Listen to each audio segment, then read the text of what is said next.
గర్భిణులకు చాలా మందికి ఏంటంటే రకరకాలుగా తినాలి అని అనిపిస్తూ ఉంటుంది. కొంతమందికి పూర్ణం బురులు తినాలనిపిస్తుంది. కొన్ని ఏంటంటే తినకూడని పదార్థాలే తినాలనిపిస్తుంది. అయితే ఏమి తినాలి, ఏమి తినకూడదు అనే పదార్థాల గురించి ఇప్పుడు తెలుసుకుందాం.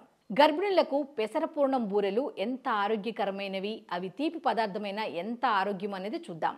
సాధారణంగా శనగపప్పుతో చేసే పూర్ణం బూరెలు కొందరికి గ్యాస్ సమస్యలను కలిగిస్తాయి. ముఖ్యంగా గర్భిణులకు ఇది ఇబ్బందికరంగా మారవచ్చు. దీనికి ప్రత్యామ్నాయంగా పెసర్లతో పూర్ణం బూరెలు చేసుకోవటం ఆరోగ్యానికి చాలా మంచిది. ముఖ్యంగా ఇప్పుడు ఎందుకు చెప్తున్నానంటే శ్రావణ మాసంలో అమ్మవారికి నైవేద్యంగా కూడా ఇవి పర్ఫెక్ట్. పెసర్లు ఆరోగ్యానికి ఎంతో మేలు చేస్తాయి. వీటిని మొలకలుగా, పప్పు, చారు, పునుగులు, దోశలుగా చేసుకొని తింటుంటారు.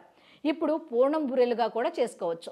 ఈ రెసిపీలో పెసర్లు, బెల్లం, పచ్చి కొబ్బరి, యాలకుల పొడి, ఉప్పు, మినపప్పు, బియ్యం, పంచదార వంటి పదార్థాలు వాడతారు. పెసర్లను ఉడికించి బెల్లం, కొబ్బరి తురుము, యాలకుల పొడి, నెయ్యి కలిపి పూర్ణం తయారు చేస్తారు. బియ్యం, మినపప్పుతో పిండిని తయారు చేసి పూర్ణాన్ని అందులో ముంచి నూనెలో వేయించుకుంటారు. ఈ విధంగా చేసిన పూర్ణం బూరెలు రుచికరంగా ఉండటమే కాకుండా ఆరోగ్యానికి కూడా చాలా చాలా మంచివి.